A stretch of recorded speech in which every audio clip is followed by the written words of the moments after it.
Hello friends, आज हम पढ़ेंगे पीरियोडिक प्रॉपर्टीज़। हमने तत्वों का वर्गीकरण पढ़ लिया। अब हम इनके तत्वों के वर्गीकरण पढ़ लिए तो इनके कुछ गुण होते हैं, गुण में कैसे ये वेरिएशन होते हैं, क्या समानताएं होती हैं ग्रुप और आवर्त में। क्योंकि जो आधुनिक आवर्त सारणी है हेनरी मोजले ने उन्हें दिया तो वो ग्रुप वर्ग में और आवर्त में उन्होंने डिवाइड किया। 7 आवर्त बताया और 18 वर्ग बताए। तो आज हम उन्हीं में देखेंगे ग्रुप और आवर्त में कैसे कैसे वेरिएशन होता है गुणों का। तो आइए देखते हैं। सबसे पहले हम ग्रुप में देखेंगे तो आधुनिक आवर्त सारणी में कुल 18 ग्रुप हैं। 18 ग्रुप।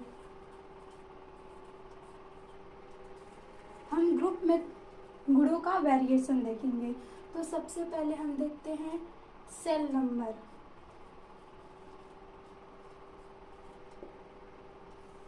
सेल नंबर क्या होता है? अगर सेल नंबर की बात करें तो जैसे हमने परमाणु की संरचना में देखा था कि परमाणु होता है और नाभिक होता है। नाभिक के चारों ओर इलेक्ट्रॉन्स अलग अलग सेल में अलग अलग कक्षाओं में चक्कर लगाते हैं। तो देखिए, हम डाउन द ग्रुप आते हैं तो सेल नंबर इंक्रीज होता है। जैसे हम लिख लें हाइड्रोजन, लिथियम, सोडियम, मैग्नीशियम,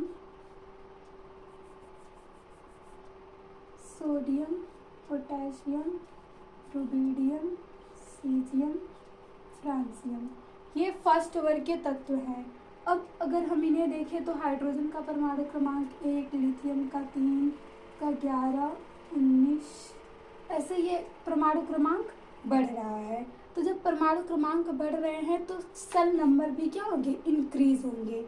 अगर हम इसकी हाइड्रोजन का परमाणु संरचना बनाए तो ये नाभिक हो गया और एक होता है, और लिथियम में 2 कक्षाएं होती हैं, और सोडियम में ले तो 3 सेल होती हैं। तो डाउन द ग्रुप जाने पे क्या हो रहा है? सेल इंक्रीज हो रहा है। तो हम यहाँ पे लिखेंगे कि इंक्रीज हो रहा है, यानी बढ़ती है। सेल नंबर बढ़ता है, इंक्रीज होता है। ये फर्स्ट वेरिएशन हो गया गुण का। अब हम दूसरा देखते हैं एटॉमिक साइज।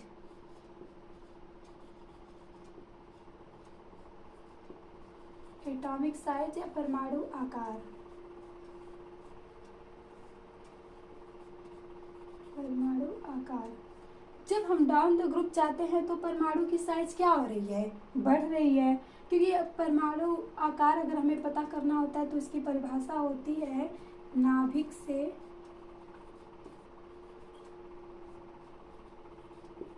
लास्ट अंतिम सेल के बीच की दूरी। अंतिम कक्षा के बीच की दूरी। एटॉमिक साइज क्या होता है? तो एटॉमिक साइज होता है नाभिक से अंतिम कक्षा की भी दूरी, किसी भी तत्व की हम लेंगे। तो अगर हम बात करें हाइड्रोजन की तो यहाँ पे ये नाभिक है और इसका लास्ट कक्षा है। लिथियम की बात करें तो इतना, सोडियम की बात करें तो इसके लास्ट कक्षा ये। तो ये भी क्या हो रही है? डाउन द ग्रुप जाने पे इंक्रीज हुई है। नंबर ऑफ सेल बढ़ेंगे तो नाभिक से लास्ट सेल की दूरी बढ़ेगी, और लास्ट सेल की दूरी बढ़ेगी तो परमाणु का साइज क्या होगा? बढ़ेगा। एटॉमिक साइज इंक्रीज होता है, यानी बढ़ता है। 2 प्रॉपर्टीज हो गई। जब भी हम ग्रुप में लेते हैं तो सेल नंबर इंक्रीज होता है, एटॉमिक साइज भी इंक्रीज होती है। अब हम तीसरी प्रॉपर्टीज देखते हैं, विद्युत ऋणात्मकता या इलेक्ट्रोपॉजिटिविटी, निगेटिविटी, नेगेटिविटी। विद्युत ऋणात्मकता।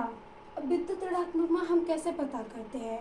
जब भी जैसे अधातुएं होती हैं वो विद्युत ऋणात्मक होती हैं। अधातुएं इलेक्ट्रॉन ग्रहण करती हैं तो उन पर ऋणात्मक चार्ज आता है, तो उन्हें हम बोलते हैं विद्युत ऋणात्मकता। अब देखिए जब हम डाउन द ग्रुप देखते हैं तो ये हाइड्रोजन का परमाणु आकार हो गया, ये लिथियम का और ये सोडियम का। इसमें यहाँ बाहरी कक्षा में इलेक्ट्रॉन्स होंगे, इसमें यहाँ, इसमें यहाँ। तो हम विद्युत ऋणात्मकता अगर हमें ज्ञात करनी होगी तो इसमें इलेक्ट्रॉन्स होते हैं, बाहर पाए जाते हैं। अब बताइए अगर हमें किसी इलेक्ट्रॉन्स को यहाँ लाना होगा, क्योंकि विद्युत ऋणात्मकता होती है इलेक्ट्रॉन ग्रहण करके ऋणायन बनाने की जो प्रवृत्ति होती है वो विद्युत ऋणात्मकता कहलाती है। तो अगर हम यहाँ कोई इलेक्ट्रॉन्स लाएंगे तो वो आसानी से क्या होगा, इसके पास आ जाएगा, इस सेल में आ जाएगा, क्योंकि यहाँ पे नाभिकीय फोर्स अधिक है। लेकिन जैसे जैसे हम नीचे जाते हैं डाउन द ग्रुप नाभिकीय फोर्स कम होता जाता है। तो वैसे यहाँ पे जैसे ये नाभिकीय फोर्स कम होता जाएगा तो हमें विद्युत ऋणात्मकता इलेक्ट्रोनेगेटिव यानी इलेक्ट्रॉन को देने के लिए हमें इलेक्ट्रॉन वहाँ आसानी से नीचे नहीं जाएगा, क्योंकि नाभिकीय बल कम हो जाएगा तो इलेक्ट्रॉन्स आसानी से वो ग्रहण नहीं करेंगे। तो हम डाउन द ग्रुप देखें तो इलेक्ट्रोनेगेटिविटी क्या होती है, डिक्रीज होती है।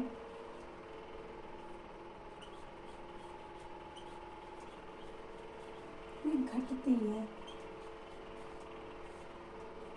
ये हो गई 3 प्रॉपर्टीज। अब हम देखते हैं अगली प्रॉपर्टीज।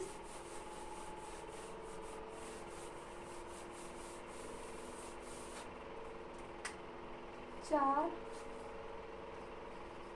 विद्युत धनात्मकता, इलेक्ट्रो पॉजिटिविटी। अब यहाँ फिर हम देखेंगे, देखिए इलेक्ट्रोपॉजिटिविटी यानी इलेक्ट्रॉन्स त्याग कर, जो धातु है इलेक्ट्रॉन त्याग कर धनायन बनाती है। तो इस ब्लॉक में हाइड्रोजन को छोड़ के सभी धातुएं ही हैं। तो हम अगर यहाँ हाइड्रोजन को भी ले लें तो यहाँ पे देखेंगे इसकी साइज छोटी है, फिर उससे नीचे साइज इंक्रीज हो रही है। जैसे जैसे साइज इंक्रीज होगी नाभिकीय फोर्स क्या होगा, कम होता जाएगा। तो अगर हम यहाँ इलेक्ट्रॉन्स निकालेंगे तो हमें ज़्यादा एनर्जी देनी पड़ेगी, लेकिन जैसे जैसे हम नीचे आएंगे तो हमें कम एनर्जी दे के इलेक्ट्रॉन्स निकल सकते हैं। तो हम डाउन द ग्रुप आएंगे तो धनात्मकता क्या होगी, बढ़ेगी, क्योंकि जो नीचे के इलेक्ट्रॉन है आसानी से इलेक्ट्रॉन त्याग देंगे। ये जो तत्व हैं ये आसानी से इलेक्ट्रॉन को त्याग देंगे। और क्यों त्यागेंगे, क्योंकि इन पे नाभिकीय फोर्स कम होता है। तो हम ग्रुप में देखें तो डाउन द ग्रुप जाने पे जो विद्युत धनात्मकता होती है वो इंक्रीज होती है, यानी बढ़ती है। अब 5वीं प्रॉपर्टीज हम देखते हैं, आयोनाइजेशन एनर्जी। आयोनाइजेशन एनर्जी या आयनन ऊर्जा।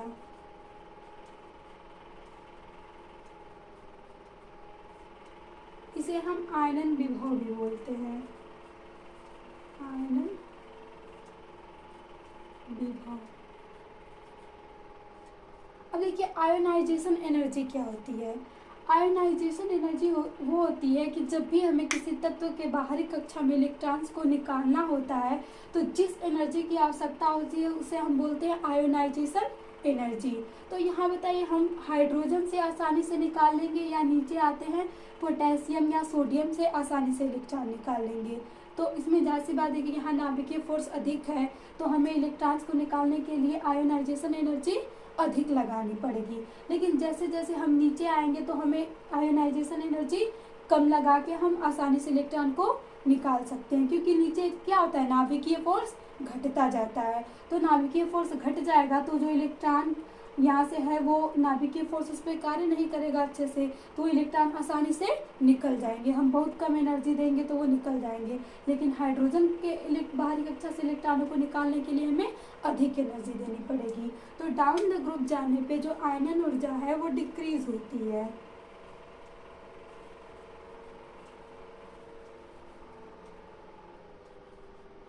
यानी घटती है। ये हो गई आयोनाइजेशन एनर्जी। देखिए आयोनाइजेशन एनर्जी को हम आयोनाइजेशन पोटेंशियल बोलते हैं और आयोनाइजेशन एंथैल्पी भी बोलते हैं। पोटेंशियल का मतलब होता है क्षमता, और मतलब जैसे हम एक इलेक्ट्रॉन को कितनी एनर्जी दें कि वो यहाँ से निकल जाए, तो वही कहलाती है आयनन एनर्जी। और डाउन द ग्रुप जाने पे आयनन एनर्जी क्या होती है, डिक्रीज होती है। ये 5 प्रॉपर्टीज हो गई। अब हम छठवीं देखते हैं, इलेक्ट्रॉन एफिनिटी। इलेक्ट्रॉन एफिनिटी, ये इलेक्ट्रॉन एफिनिटी को हम बोलते हैं इलेक्ट्रॉन बंधुता। इलेक्ट्रॉन बंधुता। अब इलेक्ट्रॉन बंधुता, इलेक्ट्रॉन बंधुता का मतलब होता है कि इसमें इलेक्ट्रॉन्स क्या होंगे, ये इलेक्ट्रॉन्स ग्रहण करेंगे। यहाँ पे इलेक्ट्रॉन्स ग्राही, तो इलेक्ट्रॉन ग्रहण करेंगे तो वो खुद पे क्या बनाएंगे, ऋणात्मक बनाएंगे, ऋणात्मक चार्ज आएगा। तो जो हम इलेक्ट्रॉन एफिनिटी बात की बारे, जितनी ऊर्जा हमें देनी पड़ती है किसी इलेक्ट्रॉन्स को, मतलब किसी तत्व में इलेक्ट्रॉन्स को लाने के लिए यानी ग्रहण करने के लिए, उसे हम बोलते हैं इलेक्ट्रॉन एफिनिटी। अब इसमें हम डाउन द ग्रुप देखें तो यहाँ ये हाइड्रोजन का है, तो यहाँ पे हम देखेंगे कि इसमें नाभिकीय फोर्स अधिक है।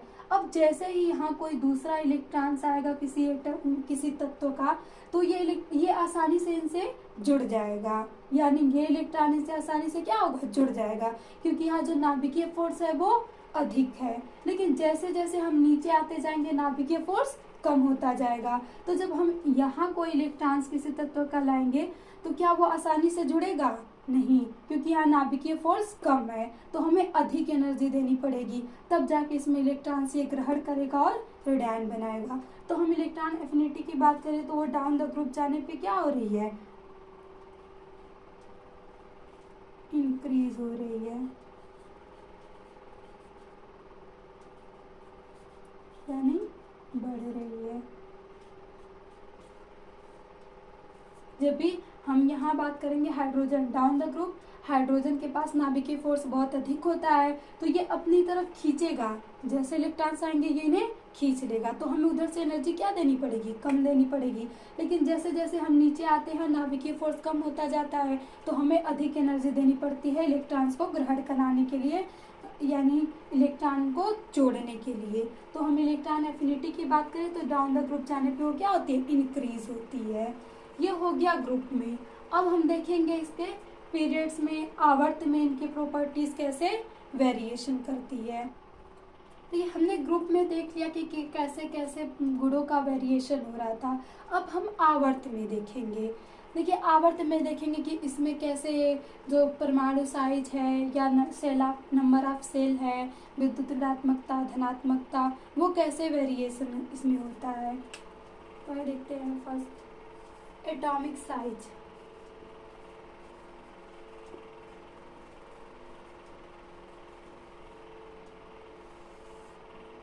एटॉमिक साइज जैसे पीरियड्स में जाने पे हम अगर lithium, barium, boron, carbon, nitrogen, oxygen, fluorine, neon, ये सेकेंड वर्ग के पूरे सेकेंड आवर्त के तत्व हैं, दूसरे आवर्त के तत्व हैं। तो हम इसी में देखेंगे कि इनके इसमें क्या क्या वेरिएशन आ रहा है।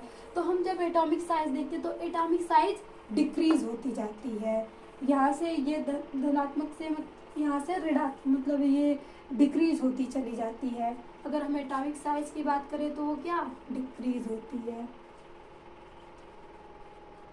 यानी कि घटती है। अब हम दूसरी विद्युत ऋणात्मकता,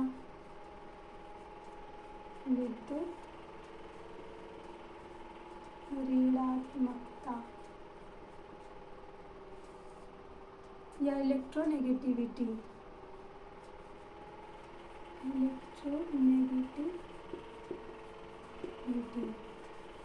अब देखेंगे इसमें इलेक्ट्रोनेगेटिविटी में क्या रहा है। देखिए लिथियम जो होता है ये +1 होता है, बेरियम +2 होता है, ये +3, ये +4, यहाँ से -3, -2, -1 और 0 होता है। तो हम देखिए विद्युत ऋणात्मकता आवर्त में जाने पे क्या हो रही है, बढ़ रही है। इधर के जो है तत्व हैं वो धनायन है और उधर के वो ऋणायन होते जा रहे हैं। यहाँ देखिए तो इधर राइट लेफ्ट साइड में धातुएं पाई जाती हैं और उधर अधातुएं। और अधातुएं क्या होती है, इलेक्ट्रॉन ग्रहण करके वो ऋणायन बनाती हैं। तो हम आवर्त में देखते हैं तो क्या विद्युत ऋणात्मकता इंक्रीज होती है,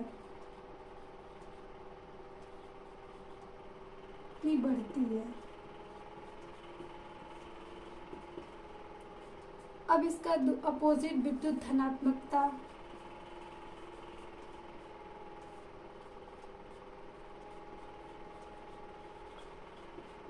देखिए विद्युत ऋणात्मकता और विद्युत धनात्मकता एक दूसरे के अपोजिट है। जब विद्युत ऋणात्मकता इंक्रीज हो रही है आवर्त में जाने पे तो विद्युत धनात्मकता क्या होगी, डिक्रीज होगी। यहाँ से देखिए लिथियम इधर से क्या उधर पार निगेटिव मिल रहा है तो ये विद्युत धनात्मकता डिक्रीज होती है। पहले तो ये बढ़ेगी फिर देखिए शून्य होती चले, मतलब माइनस होती है शून्य हो जाती है, तो हम लिखते हैं कि ये डिक्रीज होती है, घटती है।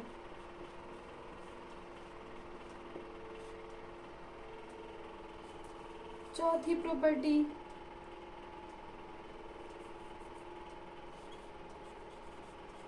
वैलेंसी।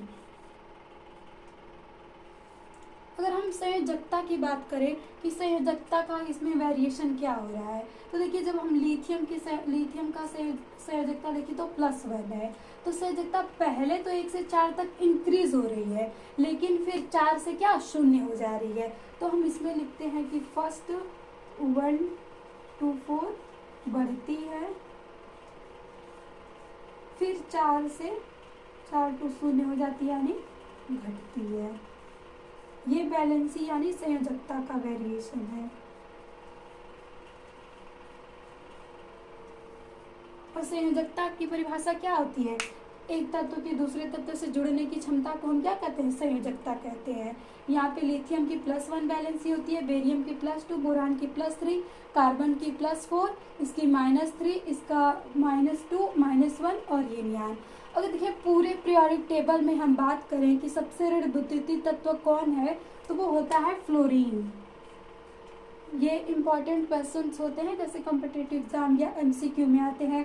अगर पूछ दिया जाए कि पूरे पीरियोडिक टेबल में सबसे विद्युत ऋणात्मक तत्व कौन सा है तो हम कहेंगे वो फ्लोरीन है। फिर दूसरे नंबर पे आता है ऑक्सीजन और तीसरे नंबर पे आता है नाइट्रोजन। फॉन एक ट्रिक है फॉन, इसके द्वारा हम याद कर सकते हैं कि विद्युत ऋणात्मकता का क्रम क्या है। देखिए फ्लोरीन विद्युत अधिक विद्युतीय तत्व है तो इसे कोई भी पूरे पीरियोडिक टेबल का ऐसा कोई तत्व नहीं है जो इसे पॉजिटिव कर दे। लेकिन जब हम ऑक्सीजन की बात करें तो ऑक्सीजन जो है वो फ्लोरीन से कम है ऋण विद्युतीय। तो जब ये ऑक्सीजन फ्लोरीन के साथ जुड़ेगा तो वहाँ पे फ्लोरीन निगेटिव होगा लेकिन ये ऑक्सीजन को क्या कर देगा, पॉजिटिव कर देगा। वैसे ही जब हम नाइट्रोजन की बात करें तो नाइट्रोजन का विद्युत ऋणात्मकता फ्लोरीन और ऑक्सीजन दोनों से कम है। तो जब ये फ्लोरीन और ऑक्सीजन के साथ जुड़ के कोई यौगिक का निर्माण करेगा तो वहाँ पे जो ये नाइट्रोजन होगा वो क्या होगा, धनात्मक हो जाएगा। फ्लोरीन और ये ऑक्सीजन ऋणात्मक होंगे। और ऐसा क्यों, क्योंकि ये ऑक्सीजन और फ्लोरीन नाइट्रोजन से अधिक ऋण विद्युतीय तत्व हैं। तो ये फॉर्म हम याद रख सकते हैं कि सबसे ऋण विद्युतीय तत्व किसे कहते हैं तो वो होता है फ्लोरीन, फिर ऑक्सीजन, फिर नाइट्रोजन।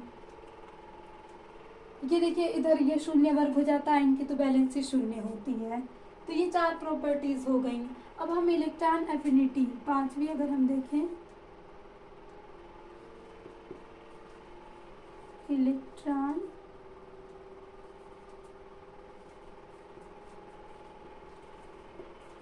एफिनिटी, इलेक्ट्रॉन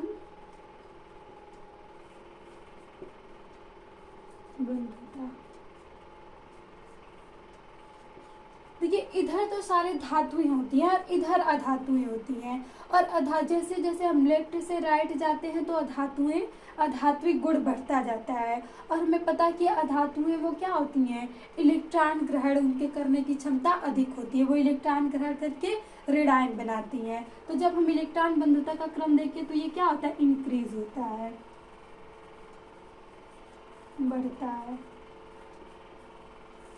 जब भी हम आवर्त में जाते हैं तो इलेक्ट्रॉन बंधुता बढ़ती है। छठवीं हम आयोनाइजेशन एनर्जी।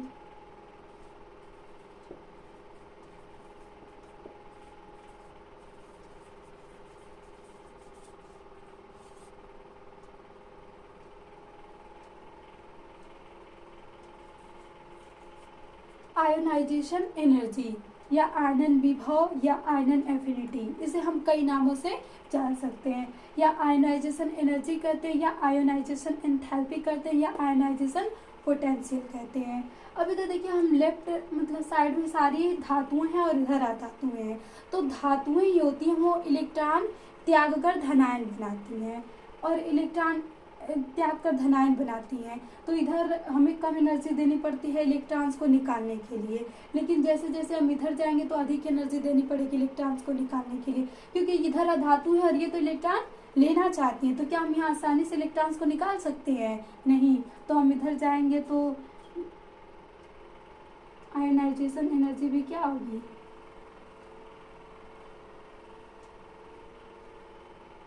यहाँ से हम आयोनाइजेशन एनर्जी जो होगी, राइट जाने पे आयोनाइजेशन एनर्जी भी क्या होती है? इंक्रीज होती है,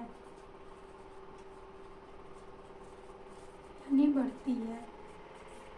हमें यहाँ पे अगर इलेक्ट्रॉन्स को निकालना होगा तो अधिक एनर्जी देनी पड़ेगी, लेकिन ये जो लिथियम दर से हम ये धनायन बनाने की प्रवृत्ति होती है इन्हें में, तो यहाँ से हम आसानी से इलेक्ट्रॉन्स को निकाल सकते हैं। अब देखिए साथ में हम देखते हैं मेटालिक कैरेक्टर। Metallic property. अब मेटालिक प्रॉपर्टी इंक्रीज होंगी या डिक्रीज? हमें पता है कि जब पीरियोडिक टेबल में लेफ्ट साइड में धातुएं होती हैं और जैसे जैसे हम राइट जाते हैं तो वो अधातुएं पाई जाती हैं। बीच में जो डी ब्लॉक होता है वो संक्रमण तत्व होता है, यानी वो ट्रांजिशन होते होते मेटल से ट्रांजिशन होकर वो क्या बन जाती है? Non metals. तो अगर हम मेटालिक कैरेक्टर्स के देखें तो ये डिक्रीज होता है, घटती है मेटालिक प्रॉपर्टीज। आठवां हम देख लें non metallic properties. Non metallic property.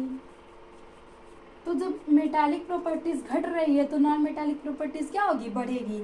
जैसे जैसे हम लेफ्ट टू राइट जाते हैं तो नॉन मेटालिक यानी अधात्विक गुण बढ़ता है, इंक्रीज होता है। ये हो गए आवर्त में, और हमने ग्रुप में पढ़ लिया कि तो जो गुणों का वेरिएशन होता है वो कैसे कैसे होता है। हमने आवर्त में पढ़ा, और ये आवर्त में एटॉमिक साइज जैसे आवर्त में घटती है विद्युत ऋणात्मकता बढ़ती है और विद्युत धनात्मकता घटती है। वैलेंसी पहले तो बढ़ती है फिर क्या होती है? घट जाती है। और फिर नॉन मेटालिक कैरेक्टर्स हमें पता है कि लेफ्ट साइड में धातुएं होती हैं और राइट साइड में अधातुएं होती हैं। तो जब नॉन मेटालिक कैरेक्टर की बात करें तो वो क्या? इंक्रीज होती हैं। और इलेक्ट्रॉन एफिनिटी, इलेक्ट्रॉन बंधुता, वो इलेक्ट्रॉन्स बंधुता, इलेक्ट्रॉन लेने की क्षमता वो भी इंक्रीज होती है, क्योंकि इधर अधातुएं और अधातुओं की परिभाषा से वो इलेक्ट्रॉन ग्रहण करके क्या? धनायन बनाती हैं। और आयोनाइजेशन एनर्जी वो भी इंक्रीज होती है। इधर हमें अगर इलेक्ट्रॉन्स को निकालना है राइट साइड के एलिमेंट से तो हमें बहुत ज़्यादा एनर्जी देनी पड़ेगी। और मेटालिक कैरेक्टर घटता है क्योंकि लेफ्ट साइड में धातु होती है, जैसे जैसे हम राइट जाते हैं उधर हमें धातु मिलती हैं, तो मेटालिक कैरेक्टर घटता है। तो देखिए मेटालिक प्रॉपर्टीज को इधर हम बेसिक ऑक्साइड बोलते हैं, बेसिक ऑक्साइड, क्योंकि जो धातुएं होती हैं वो ऑक्साइड से रिएक्शन जब करती हैं तो वो बेसिक ऑक्साइड बनाती हैं, और जब अधातुएं ऑक्साइड से रिएक्शन करती हैं तो ये एसिडिक ऑक्साइड बनाती हैं, एसिडिक ऑक्साइड। तो इनका विक्रम एसिडिक ऑक्साइड इंक्रीज होगा और बेसिक ऑक्साइड डिक्रीज होगा। ये हो गई पूरी आवर्त सारणी की प्रॉपर्टीज। तो कैसा लगा?